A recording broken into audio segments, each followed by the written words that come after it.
Yang hebat dari ayat ini, dari surat Wadduha, ada satu ayat yang dahsyat.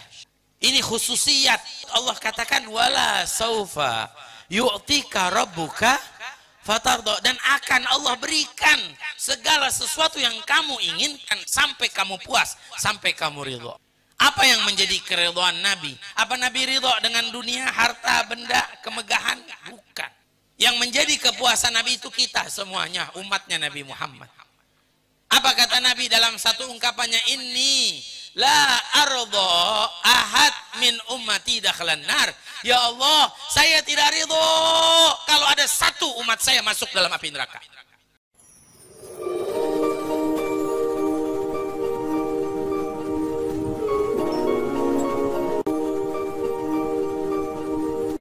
Sobat-sobat sekalian, jangan lupa klik like, subscribe, dan juga komen.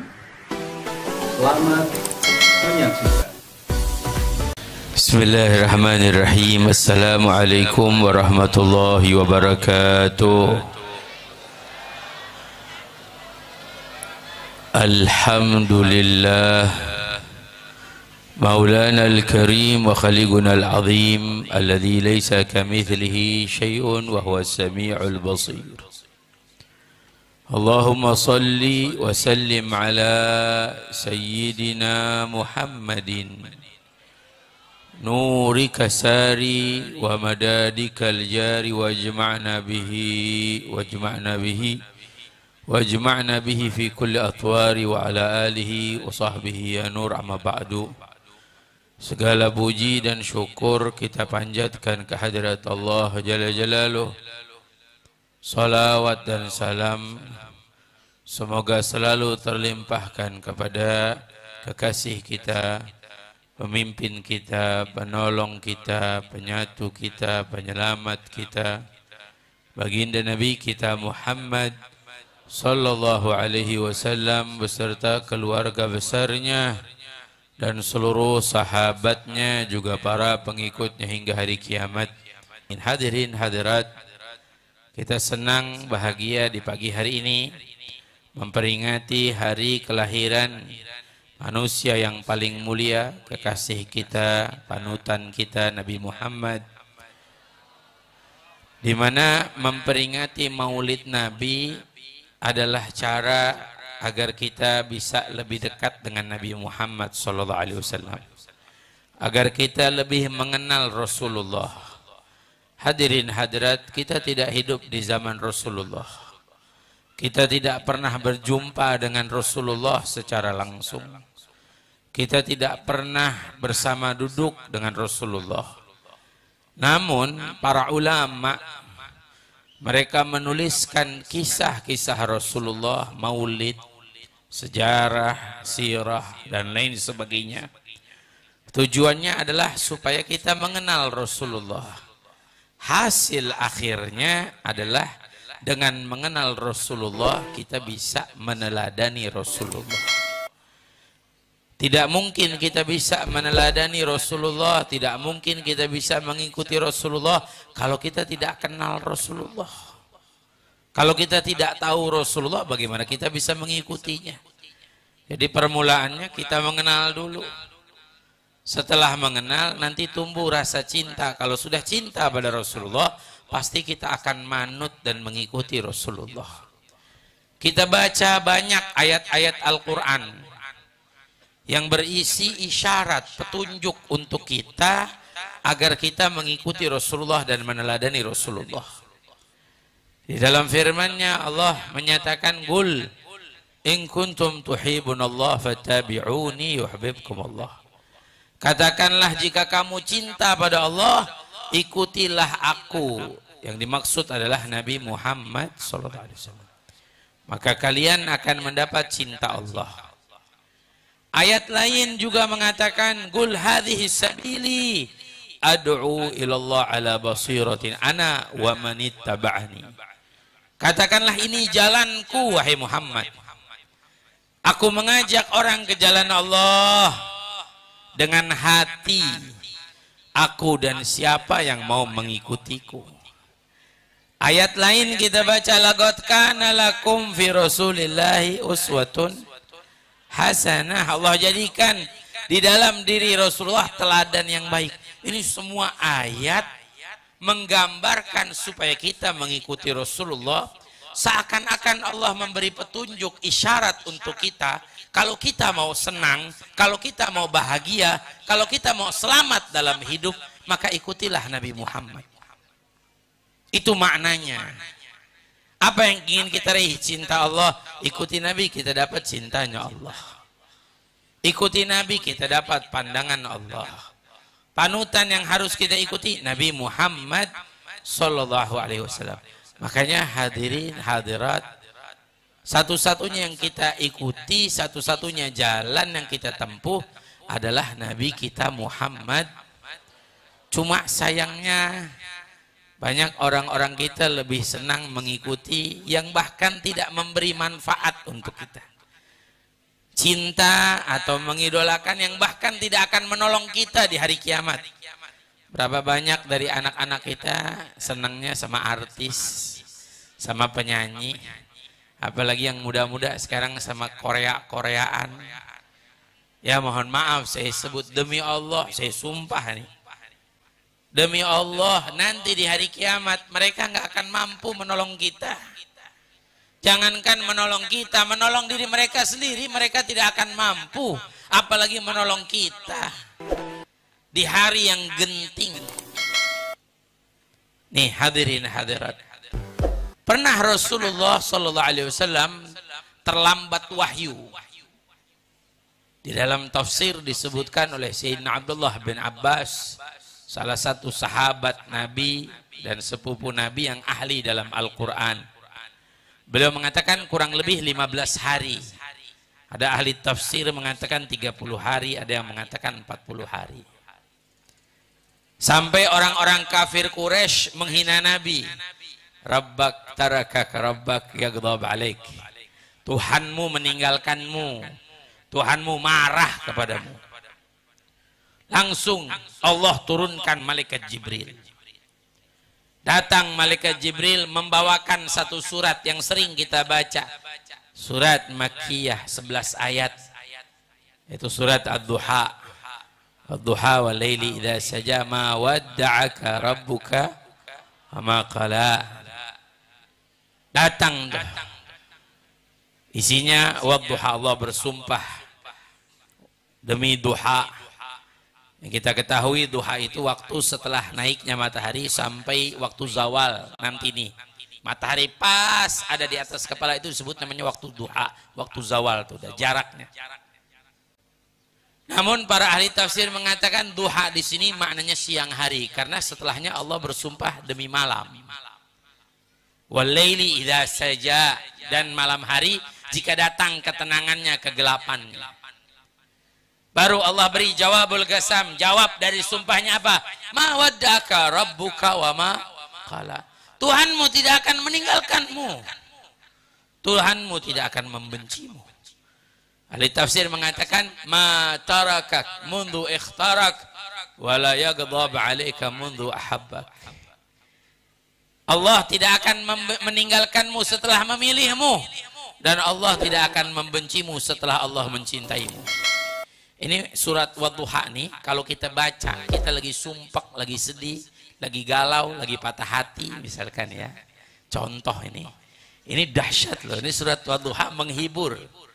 Coba dah kita baca, kita anggap diri kita nih, karena Al-Quran turun kepada kita, umatnya Nabi Muhammad, buat kita, coba kita baca. Tuhanmu tidak akan meninggalkanmu, Tuhanmu tidak akan membencimu. Dengan keadaan kita yang sulit, bohong kalau enggak jadi semangat yang luar biasa itu. Kemudian wal akhiratu khairul laka minal ula, dan kemudian lebih baik dari yang sebelumnya. Ini kalau kita makna udah yang udah lewat, udah nanti yang setelahnya insyaallah Allah bakal berikan kebaikan. Tuh indah. Tapi makna tafsirnya yang kemudian itu maknanya adalah akhirat lebih baik daripada dunia. Waktu datang malaikat Jibril, Rasulullah bilang sama malaikat Jibril, "Ma ji'ta wa qad ishtaqtu ilaik ya Jibril." Kenapa kamu tidak datang wahai Jibril? Saya udah rindu, kata Rasulullah. Malaikat Jibril malah bilang lagi, wa ana fi syiddati syauq ilaiki ya Rasulullah, walakinni abdun ma'mur. Saya lebih rindu lagi ya Rasulullah, tapi saya cuma hamba yang diperintah oleh Allah. Ya, malaikat juga hambanya Allah. Wa ma yatanazzalu illa bi amri rabbik.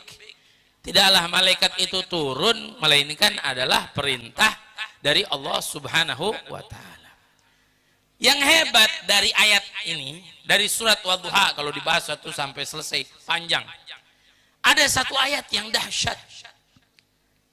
Ini khususiyat. Apa isi ayat tersebut? Allah katakan wala saufa yu'tika rabbuka fatardo, dan akan Allah berikan segala sesuatu yang kamu inginkan sampai kamu puas, sampai kamu ridho. Pernah tidak kita bertanya apa yang menjadi kepuasan Nabi? Apa yang menjadi keridhaan Nabi? Apa Nabi ridho dengan dunia, harta, benda, kemegahan? Bukan. Yang menjadi kepuasan Nabi itu kita semuanya, umatnya Nabi Muhammad. Apa kata Nabi dalam satu ungkapannya? Inni la ardo ahad min ummati dakhalan nar. Ya Allah, saya tidak ridho kalau ada satu umat saya masuk dalam api neraka. Makanya di dalam hadis disebutkan, aku dinamakan Muhammad di dalam Al-Quran, wa Ahmad fil Injil, dan Ahmad di Injil, wa Ahyat fit Taurat, aku dinamakan Ahyat di dalam Taurat. Ahyat itu artinya pelindung. Li'annani ahyadan nasa min nari jahannam, karena aku yang akan melindungi manusia dari neraka. Ini ucapan Nabi kita Muhammad. Ini dahsyat loh, ucapan Nabi ini dahsyat. Nabi nggak menginginkan dunia, Nabi tolak dunia. Nabi nggak mau dunia, tapi yang diinginkan oleh Nabi Muhammad apa? Supaya kita semua masuk surga. Nabi nggak mau ada satu dari kita yang walaupun sekarang dia maksiat, walaupun sekarang dia jauh dari Allah, walaupun sekarang dia selalu melakukan dosa, Nabi masih berharap dia diselamatkan dari api neraka. Itu harapan Nabi Muhammad. Makanya saya bingung kalau ada orang neraka-nerakain orang, ini bingung saya. Nabi aja mintanya supaya kita semua masuk surga bareng-bareng dengan Nabi kita Muhammad. Nangis hadirin hadirat, tiap malam Nabi nangis. Ya Rabb ummati, ya Rabb ummati. Yang disebut kita. Cinta Nabi yang begitu penuh. Bahkan sampai nanti di hari kiamat, siapa yang bisa menolong kita? Genting hari kiamat. Matahari ada satu dhira di atas kepala kita nih. Satu dhira itu dari ujung jari kita sampai siku kita nih, di atas begini. Orang tua kita dulu suka bilang satu jengkal, lebih parah lagi. Sekarang yang jutaan mil, ibu-ibu aja pada kipas-kipasan tuh. Padahal mataharinya jauh, jutaan mil. Apalagi yang nanti di atas kepala, sampai disebutkan dalam hadis, nanti ada orang yang tenggelam dengan keringatnya sendiri. Ada yang sampai mata kaki, ada yang sampai lututnya, ada yang sampai pinggang, ada yang sampai lehernya, bahkan ada yang 50 meter tenggelam di bawah keringatnya sendiri. Hari kiamat, hari yang genting. Manusia setelah dari kubur dibangkitkan, dikumpulkan di padang mahsyar. Dari manusia yang pertama Nabi Adam sampai manusia yang terakhir, semua ketakutan, semua berlari, semua panik. Kalau kita lihat ada musibah, semua panik. Paniknya nggak seberapa dibandingkan nanti di hari kiamat. Siapa yang bisa menolong kita sampai kita datang ke Nabi Adam? Wahai Nabi Adam, kami anak cucu kamu, tolong kami, mintakan ampunan di hadapan Allah. Kata Nabi Adam, tidak bisa, hari ini nafsi-nafsi. Hari ini kita sendiri-sendiri. Hari ini Allah marah, belum pernah mengungkapkan kemarahannya seperti ini sebelumnya. Makanya kalau sekarang ada musibah, ada bala, ada cobaan, terus ada orang mengikatkan itu dengan marahnya Allah. Belum seberapa Pak Bu. Kalau Allah marah, dunia dan seisinya hancur. Dunia dan seisinya hancur. Tapi nanti di hari kiamat Allah ungkapkan kemarahannya. Makanya kita beruntung kalau kita senang ngaji, dekat sama ustadz, sama kiai, sama ulama. Kenapa Habib? Iya, kita ini selalu diingetin, dirangkul. Kita nggak dibiarin tenggelam dalam dosa. Andai kita jatuh dalam dosa, mereka nih, kiai-kiai kita, guru kita ngerangkul. Nah, jangan jatuh dalam dosa, dirangkul, ditarik. Yang tidak tahu dikasih tahu, dinasehati. Yang jatuh dibangkitkan, yang lupa diingatkan, yang salah dibenarkan jalannya. Coba kalau kita nggak punya guru, kita nggak punya kiai, nggak punya ustadz, kita tenggelam dalam dosa, makin tenggelam. Allah biarkan. Berapa banyak orang nyaman dengan dosa. Ah, saya Bib ngelakuin dosa, tapi Allah nggak siksa saya, makin nyaman, makin tenggelam, makin tenggelam, makin tenggelam. Yang seperti ini nasihat juga sudah tidak lagi manfaat. Berapa banyak orang kita nasihatin, nak, jangan lakuin dosa, nak. Udah Bib, jangan ngurusin saya, urus aja diri Habib sendiri, begitu katanya. Nasihat sudah nggak mampu lagi. Sisanya apa? Sisanya yang seperti ini nanti di hari kiamat yang Allah akan ungkapkan kemarahannya. Berarti kalau kita sekarang kadang sering kali kita khilaf, salah, jatuh, terpleset, kita masih dikasih ujian, dikasih teguran oleh Allah, beruntung kita masih diingatkan oleh Allah. Coba kalau Allah tidak mau mengingatkan, terus jauh dari Allah.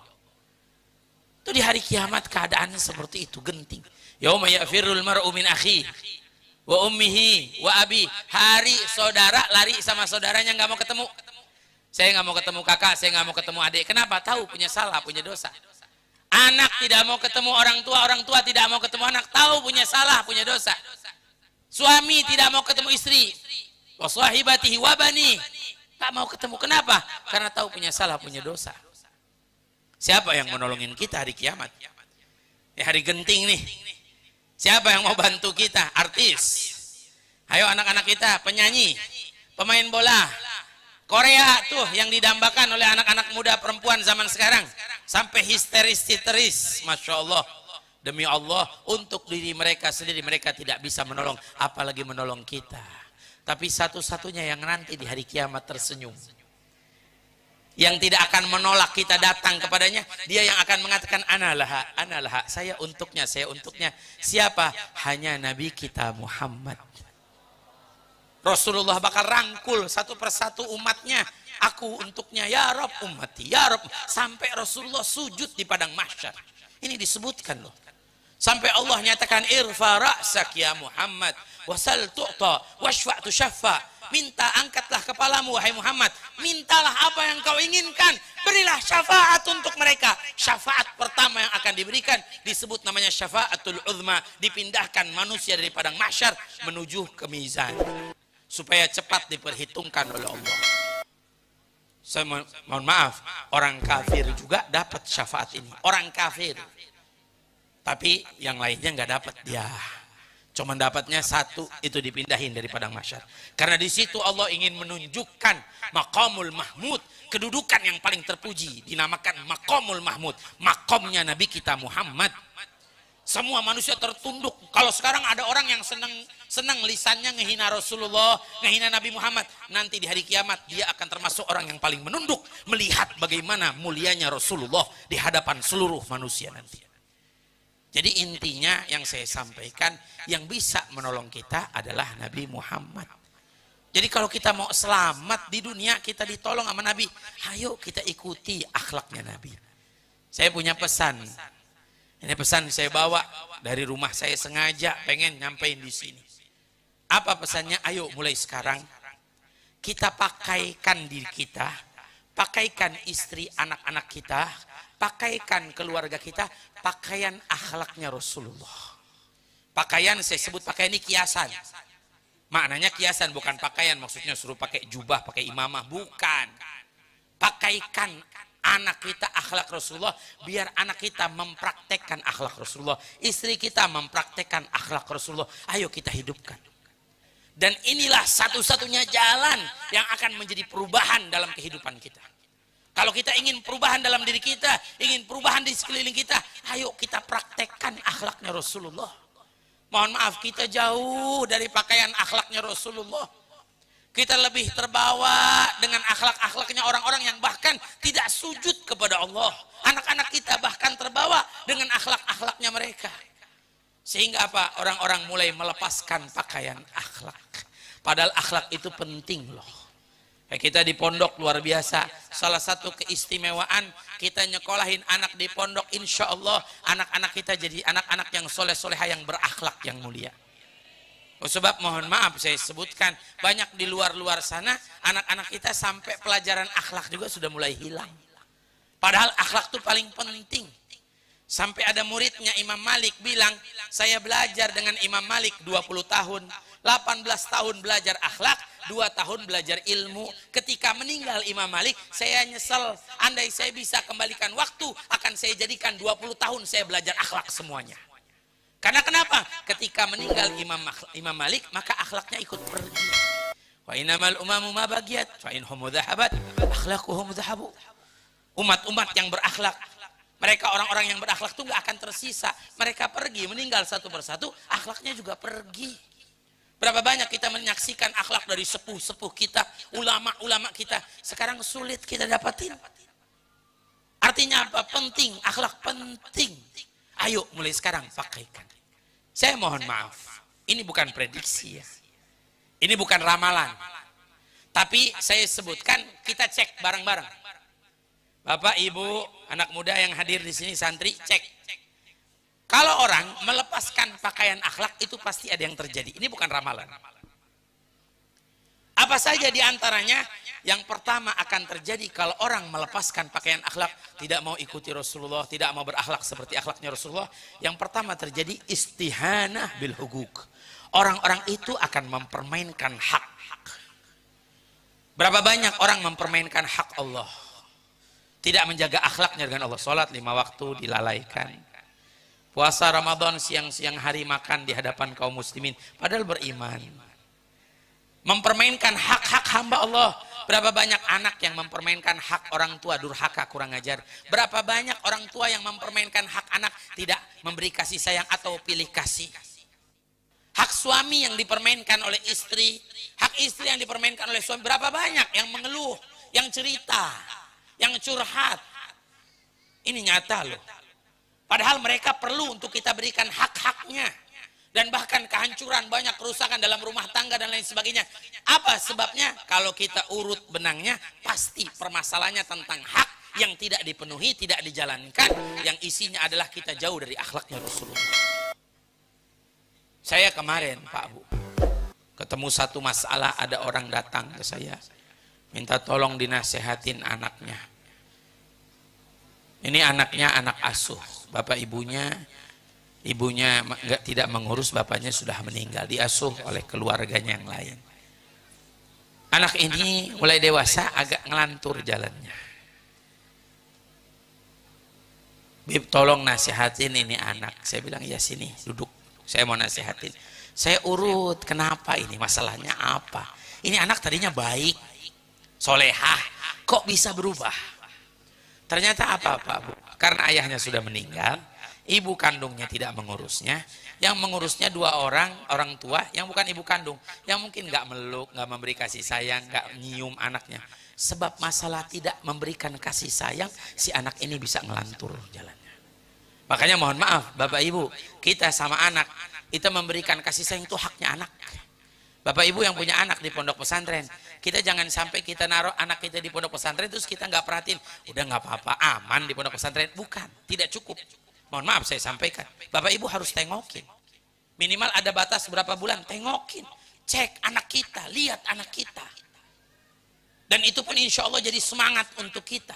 Mereka perlu perhatian. Saya sama Pak Bu punya pondok, pondok saya malah luar biasa. Banyak di pondok saya itu anak-anak buangan bahasanya. Yang orang tuanya udah nggak peduli. Ada yang Masya Allah sampai masih kecil ditaruh di pondok. Sampai diomelin sama sahabat, ente kenapa naruh anak ente masih kecil umur 5 tahun di pondok Habib? Kata dia, saya nggak bisa ngurus. Lah ente nggak bisa ngurus, Habib disuruh ngurus. Orang zaman kita kan sekarang begitu Pak. Ya saya memang pondok saya begitu, saya ambilin tuh anak-anak yang begitu. Nggak buka pendaftaran, nggak pernah saya buka pendaftaran. Pondok saya penuh aja. Yang orangnya cuma bisa 70 orang. Yang penuh 70, yang daftar banyak, yang mau minta mondok banyak. Tuh banyak, ada yang pindahan dari pondok karena dibully. Pindahan dari pondok karena kenapa? Tuh ada. Saya dapetin, saya liatin. Dan ada sampai santri berbulan-bulan orang tuanya nggak nengokin. Sampai saya yang telepon, Pak Bu, ini anak bapak apa anak ibu apa anak saya? Saya bilang. Saya teleponin Pak Bu. Ya mohon maaf, ini anak perlu perhatian. Perlu kasih sayang, haknya mereka loh. Kita memiliki hak yang harus kita penuhi dari anak kita 2. Pertama riayah, yang kedua tarbiyah. Kalau riayah semua mungkin bisa memberinya. Riayah kita memberi perhatian, makan, minum, pakaian, tempat tinggal. mungkin semua bisa beri. Bahkan mohon maaf, orang non muslim mungkin memberikan perhatian jauh lebih hebat dari kita, lebih bagus dari kita. Tapi tarbiyah tidak diberikan kecuali oleh orang-orang yang beriman kepada Allah, yang mau mendidik mereka, mengajarkan mereka. Kita kadang-kadang ya udah kita taruh pondok, kita nggak pernah tanya. Tadi saya girang, mudir mahat ngetes santri itu begitu girang saya. Girang luar biasa. Kenapa? Ini perhatian Pak Bu. Biar Bapak Ibu juga lihat bagaimana hasilnya anak-anak kita yang mondok di pesantren. Biar kita tahu, oh luar biasa. Hasil yang indah, hasil yang penuh keberkahan. Yang insya Allah kita yakin membawa keberkahan buat kita semuanya. Kayaknya ini hak Pak Bu, yang harus kita penuhi.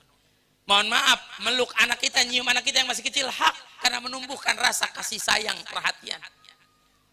Anak kita cium tangan dengan kita itu hak. Cium tangan hak Habib, iya.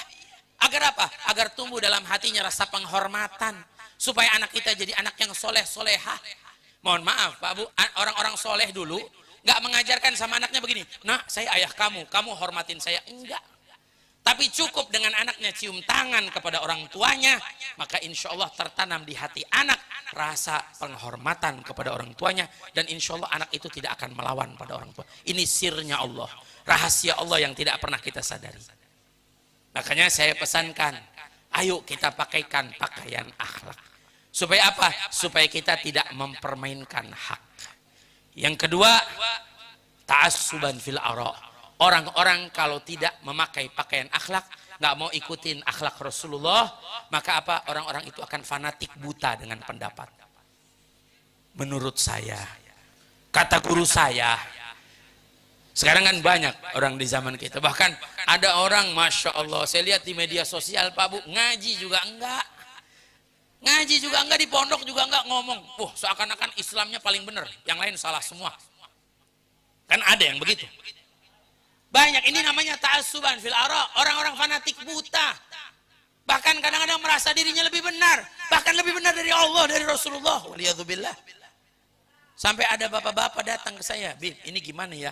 Saya bilang nih, gini dalam Al-Quran, begini dalam hadis Nabi begini. Tahu-tahu si bapak bilang, Bib, menurut saya mah nggak begitu, Bib. Menurut saya mah begini. Oh Pak, berhenti Pak, udah cukup. Kita nggak usah bicara kalau bapak udah bawa menurut bapak. Emang bapak siapa lebih hebat dari Allah?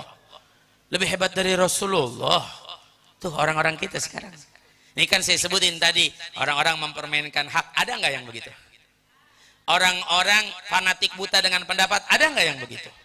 Coba kalau orang berakhlak, maka dia akan menghargai setiap pendapat. Dia tidak akan merasa menang sendiri. Saya mohon maaf, saya sebut ya, mohon maaf. Saya nggak ngarah kemana-kemana, tapi ini inti dari semua. Anak-anak sekolah yang tawuran, fanatik.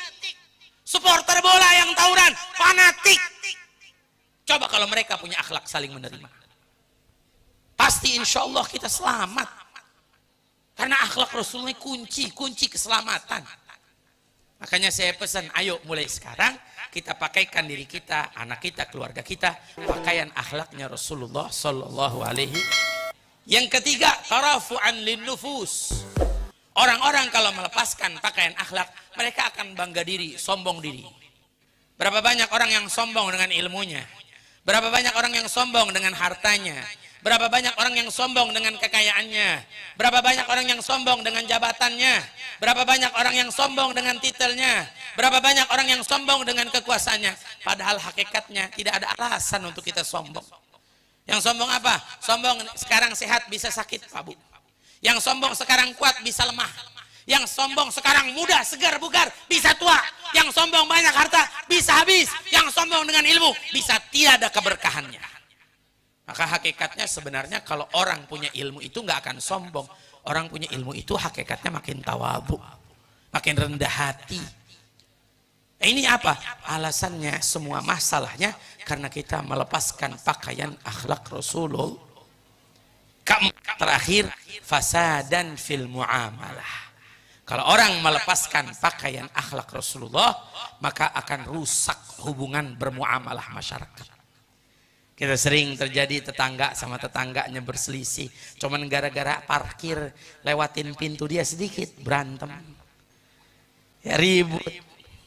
Coba kalau kita punya kesian, ya Allah, mungkin si bapak nyetir malam pulang kecapean, dia kagak lihat pintu kita ketutup. Coba kalau orang punya akhlak pasti akan menyiapkan uzur, alasan yang baik.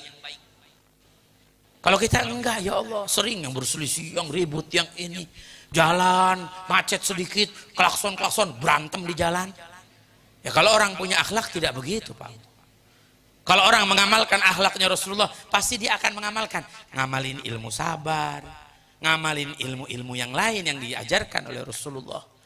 Ya, saya kasih kuncinya aja biar kita ayo kita pelajari tentang Rasulullah, akhlak Rasulullah, kita terapkan dalam kehidupan kita. Jangan sampai apa? Terjadi hal-hal yang tidak kita inginkan tersebut. Saya kasih contoh. Dulu ada satu ulama besar namanya Malik bin Dinar. Malik bin Dinar. Sebelumnya saya katakan, kalau kita misalkan yang hadir di sini nih, tadi saya bilang bawa pulang akhlak Rasulullah. Yang hadir di sini kurang lebih ada 5.000 orang. Kurang lebih Pak Bu. Kurangnya lebih banyak. Ya. Contoh nih, kalau semua yang hadir di sini kita pulang bawa akhlak Rasulullah ke rumah kita. Subhanallah. Semua. Perubahan indah. Mungkin kita hidup di surga sebelum masuk surga. Ya semua berakhlak. Semua sifatnya mulia, semua sifatnya indah. Saya nggak katakan semualah, 1 dari 2 aja, 1 dari 2. Setengah yang hadir, 1 dari 2. Kita pulang dari tempat ini, kita amalkan akhlaknya Rasulullah. Saksikan bagaimana perubahannya di lingkungan kita. Pasti kita akan dapatkan yang indah. Dan insya Allah jangan kita katakan, oh kita berakhlak bib, kita udah sopan, kita udah baik, tetap aja. Dulu ada satu yang tadi saya sebutkan namanya Malik bin Dinar. Malik bin Dinar ini punya tetangga Yahudi. Malik bin Dinar ini orang miskin, Pak. Saking miskinnya sampai tembok rumahnya retak. Orang Yahudi tetangganya jahat. Saking jahatnya dibuang sampah ke rumahnya Malik bin Dinar. Sampai terakhir apa? Sepitengnya itu, kotoran kamar mandinya dibuang ke rumahnya Malik bin Dinar. Itu berlarut-larut tidak sebentar. Lama bertahun-tahun. Tapi Malik bin Dinar tidak pernah marah. Menegur saja tidak pernah. Padahal dia punya hak. Mohon maaf Pak. Kotoran rumah Bapak ngalir ke rumah saya. Tapi Malik bin Dinar tidak seperti itu. Tiap hari dibersihkan najisnya. Ini luar biasa. Apa yang terjadi sampai apa? Sampai datang suatu saat orang Yahudi ini capek sendiri. Datang ke rumahnya Malik bin Dinar. Makanya mohon maaf, kalau ada orang jahat sama kita, jahat terus, berbuat buruk terus, biarin aja. Nanti lama-lama dia capek sendiri. Iya, emang ngejahatin kita nggak pakai modal, pakai kesel hati, pakai gondok, pakai. Jadi kita selagi kita nggak jahat sama orang, biarkan orang mau jahat sama kita, biarkan saja itu urusan mereka dengan Allah. Datang ke Malik bin Dinar, Malik, ada itu kau sabar ta'alaiya, saya nyakitin kamu, tapi kamu sabar sama saya nih. Apa kata Sayyidina Malik? Wahai tetanggaku, saya ingat pesannya Rasulullah. Kamu godain saya, kamu ganggu saya cuma ingat pesannya Rasulullah. Rasulullah pernah berpesan, man kana yu'minu billah wal yaumil akhir falyukrim jarahu. Siapa orang beriman kepada Allah dan hari kiamat, maka muliakanlah tetangganya. Kamu tetangga saya, Rasulullah suruh saya memuliakanmu. Ini contoh orang yang mengembalikan hidupnya selalu mengikuti Rasulullah. Yang mengembalikan hidupnya dalam ajaran Rasulullah, mengamalkan akhlaknya Rasulullah. Sampai orang Yahudi bilang, aku jahat pada kamu, kamu tetap berbuat baik. Walaupun kamu jahat, itu kamu jahat urusan kamu sama Allah. Urusan saya berbuat baik sama kamu, urusan saya sama Allah. Apa yang terjadi? Apa udah begitu aja? Enggak. Allah turunkan rahmatnya Pak Bu. Perubahan terjadi, perubahan. 1 dari 2 orang yang mengamalkan akhlak, Allah ketuk hati pintu orang Yahudi ini, pintu hatinya, sehingga dapat hidayah Allah, masuk Islam di tangan Malik bin Dinar. Dia ucap asyhadu an la ilaha illallah wa asyhadu anna Muhammad Rasulullah. Karena apa? Salut dia. Dia senang hati mendengar akhlak Rasulullah diamalkan, tersentuh hatinya. Ada lagi, 1 lagi, namanya Abdullah bin Mubarak. Abdullah bin Mubarak lain lagi. Abdullah bin Mubarak kaya raya, alim, soleh. yang biasanya sampai sekarang kita pakai. Kalau Bapak Ibu buka Al-Quran, setiap Al-Quran, setiap surat itu pasti basmalah. Kecuali surat At-Taubah. Kenapa? Ini pendapatnya Sayyidina Abdullah bin Mubarak. Beliau yang mengatakan bahwa basmalah itu ayat setiap surat kecuali surat Bara'ah, surat At-Taubah. Abdullah bin Mubarak juga sama, punya tetangga. Bedanya Abdullah bin Mubarak kaya raya, tetangganya miskin, Yahudi. Sebelahan rumahnya. Abdullah bin Mubarak selalu berbuat baik. Kalau masak, bagi tetangganya. Sampai mohon maaf, kalau beli baju lebaran buat anaknya, itu anak tetangganya orang Yahudi dibelikan baju lebaran. Kita boro-boro belum ada yang kayak begitu ya. Jangankan tetangga kita non muslim, tetangga kita muslim aja nggak pernah kita bagi apa-apa. Lihat nih, ini contoh dari akhlak. Luar biasa loh. Sampai apa yang terjadi? Suatu hari orang Yahudi mau jual rumahnya. Yang namanya mau jual rumah sebelahan ya, sebelah dulu kita tawarin, Pak saya mau jual rumah saya nih, kira-kira Bapak mau beli nggak? Kali Bapak mau memperluas rumah. Abdullah bin Mubarak tanya, kenapa mau dijual? Saya perlu uang, saya harus jual rumah saya. Mau dijual berapa? 1000 dirham. 1000 dirham, tunggu sebentar, tunggu.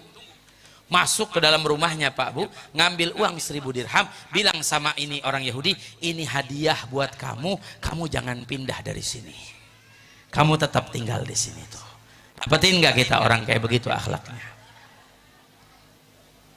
Lewat waktu sampai berbulan-bulan, si orang Yahudi perlu uang lagi, mau jual rumahnya, tapi malu sama Abdullah bin Mubarak. Nggak ngomong sama Abdullah bin Mubarak, dia ngomong sama tetangga yang lain, saya mau jual rumah saya. Ditanya sama tetangga yang lain, mau dijual berapa? Mau dijual 2000. Kata tetangganya, kok naik 2000? Kemarin 1000, sekarang mau dijual 2000. Tunggu dulu, kata dia. 2000 saya jual rumah, 1000 harga rumahnya. 1000 lagi harga kamu bisa bertetangga dengan orang baik yang akhlaknya mulia seperti Abdullah bin Mubarak. Kamu nggak bakal dapetin lagi tetangga kayak begini. Tetangganya dijual sama dia. Lihat. Saking mulia akhlaknya tuh. Masa nggak ada rahmat Allah? Masa nggak ada hidayah Allah? Terketuk hati orang Yahudi ini masuk Islam Pak. Di tangan Abdullah bin Mubarak. Ya kita mohon maaf kalau introspeksi diri. Berapa banyak karena ucapan kita, perilaku kita yang bukan menjadikan orang semakin dekat dengan Allah, tapi malah semakin jauh dari Allah. Bukan menjadikan hidayah Allah turun. Makanya dulu Rasulullah pernah bilang kepada Sayyidina Ali, ya Ali, la yahdiyallahu bika rajulan wahidan khairul laka min humrin ni'am. Kalau Allah memberi hidayah oleh kepada seseorang karena kamu dia dapat hidayah, itu lebih baik daripada humrin ni'am. Humrin ni'am ini onta merah yang paling mahal di zaman Rasulullah. Kalau zaman sekarang mobil Mercedes mungkin.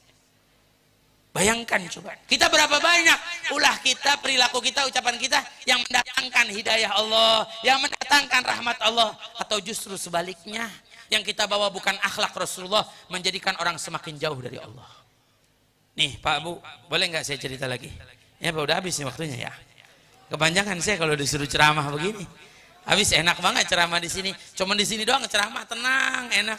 Cuman ibu-ibu kipas-kipasan aja begini. Sama sebagian ibu-ibu nyender, kesian.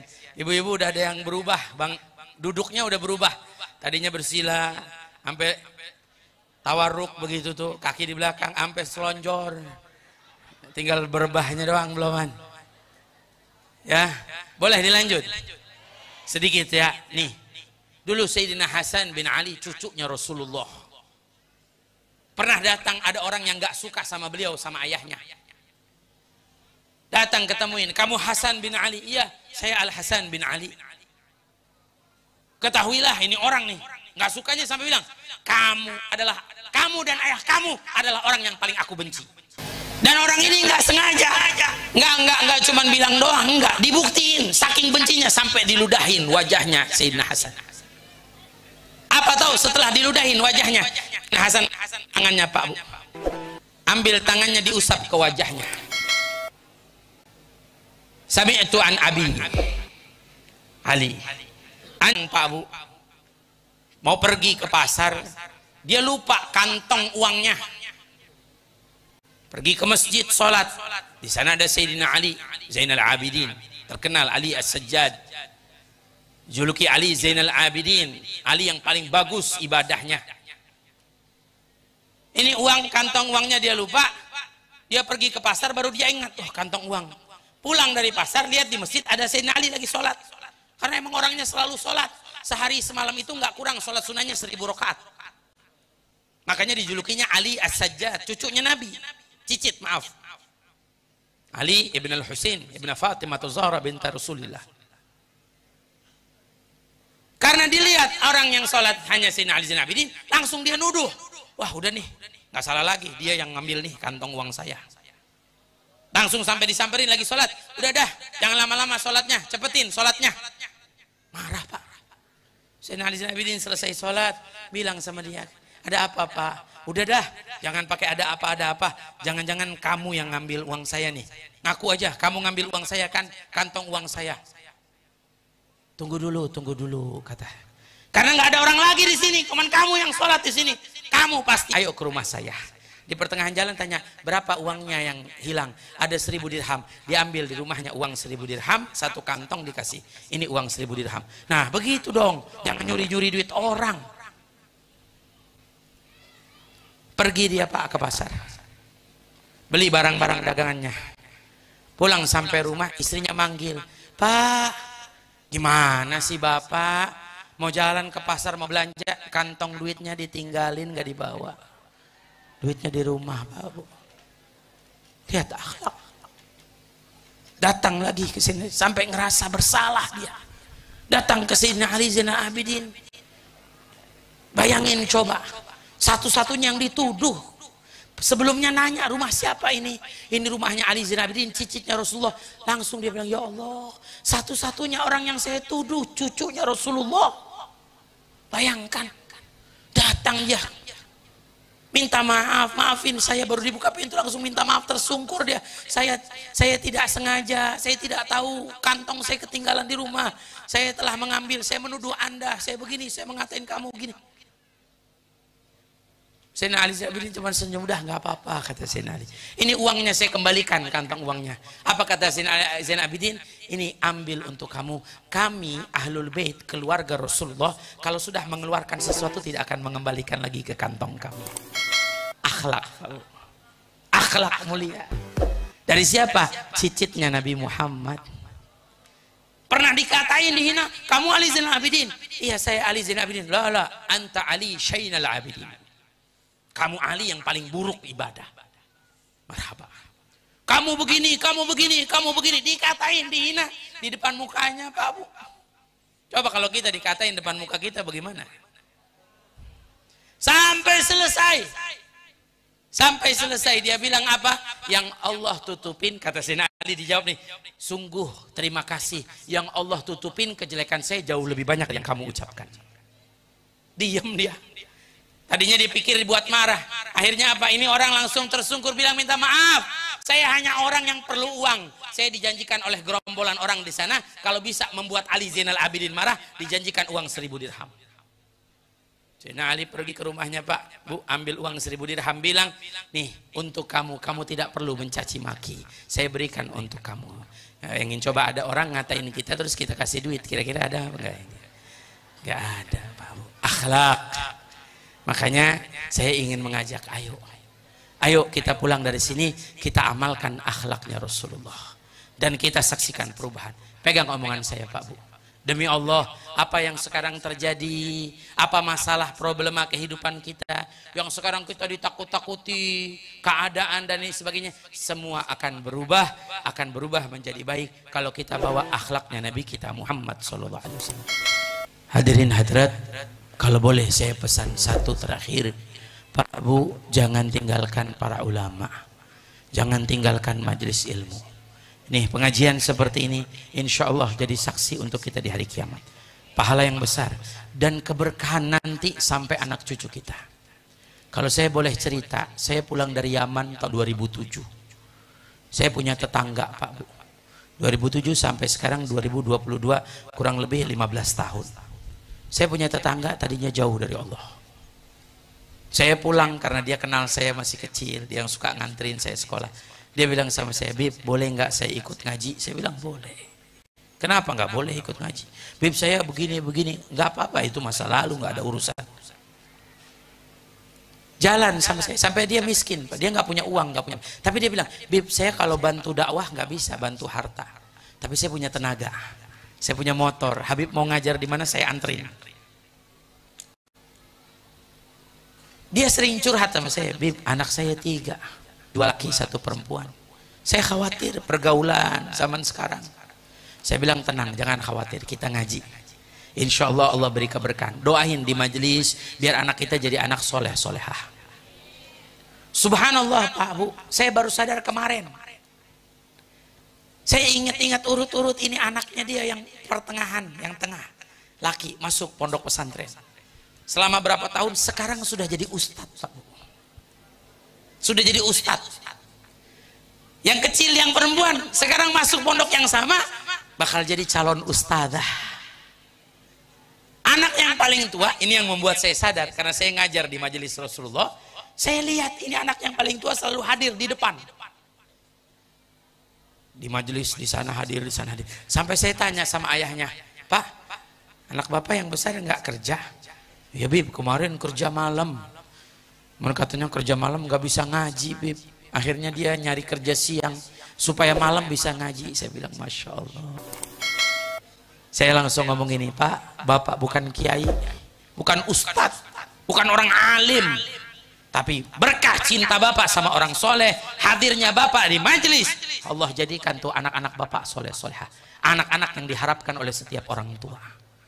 Yang walaupun yang paling tua nggak sekolah agama, tapi ngajinya rajin, istiqomah tuh barokah. Makanya saya katakan jangan berhenti kita sama pengajian. Ada pengajian hadir, barokah Pak Bu. Insya Allah kalau kita nggak jadi orang soleh, insya Allah anak kita jadi orang soleh solehah. Saya pernah ketemu Habib Zain, baru duduk aja bilang, siapa orang berkhidmat sama ulama, belajar dengan ulama, cinta sama ulama, kalau tidak jadi ulama, insya Allah anak keturunannya jadi ulama. Nah, kita kan berharap, ya kita bukan orang alim mungkin, kita pengen anak kita jadi orang alim, orang soleh. Mudah-mudahan dengan adanya anak kita di pondok ini Allah beri keberkahan buat kita semuanya. Dan yang ngaji, kita ngaji bukan cuma jasad kita Pak Bu, ruh kita ikut ngaji. Yang hadir semua ruh ikut ngaji. Mohon maaf, bukan hanya ruh, sulub. Yang bakal jadi nutfah, air mani yang bakal jadi keturunan kita nanti ikut ngaji. Yang insya Allah kalau kita belum kesentuh, mudah-mudahan mereka kesentuh, anak kita dijadikan anak-anak soleh-solehan. Keturunan kita yang akan datang, anak cucu kita dijadikan orang-orang yang baik di sisi Allah. Amin ya rabbal alamin. Mudah-mudahan Allah beri keberkahan dalam kehidupan kita. Khususnya semua yang hadir di dalam pondok pesantren Al-Muslih ini, hidupnya Allah beri kebahagiaan, keberkahan. Allah beri kesenangan dunia akhirat, keselamatan dunia akhirat. Amin ya Allah ya rabbal alamin ala hadhihi niyah. Dan kita niatkan juga khususnya untuk guru-guru kita tercinta, keluarga besar pondok pesantren Al-Muslih, guru kita Ki Haji Nandang, mudah-mudahan Allah beri panjang umur semua. Guru-guru semua bisa membimbing anak-anak kita kelak menjadi anak-anak yang soleh-solehah. Ala hadhihi niyah wa likulli niyatin solehah wa ila hadratin nabi al-fatihah. A'udzubillahi minasyaitonir rajim. Wabillahi taufiq wal hidayah. Wassalamualaikum warahmatullahi wabarakatuh. Qala Rasulullah sallallahu alaihi wa alihi wasallam, afdalu ma qultuhu anna wa nabiyyuna min qabli la ilaha illallah. La ilaha illallah. La ilaha illallah. Muhammadur Rasulullah sallallahu alaihi wa alihi wa sahbihi wasallam. Rabbana taqabbal minna innaka antas samiul alim wa tub alaina innaka antat tawwabur rahim. Ya albal syafa'a kullu kurbatan jalbikum bi halil wilayah kullu hajatan gadi. Rabbi fanfa'na bi barakatihim wa hadina al husna bi hurmatihim wa amitna fi tariqatihim wa mu'afatin min al fitani. Allahumma ati nufusana taqwaha wa zakkiha anta khairu man zakkaha anta waliyuha wa maulaha. Allahumma hdina bi ahsanil akhlaq fa innahu la yahdiha illa anta wa asrif anna sayyi'aha فإنه لا يصرف عنا سيئها إلا أنت. اللهم ارزقنا كمال المتابعة لنبينا محمد صلى الله عليه وسلم ظاهرا وباطنا برحمتك يا أرحم الراحمين يا أرحم الراحمين يا أرحم الراحمين. وصلى الله على سيدنا محمد وعلى آله وصحبه وسلم والحمد لله رب العالمين.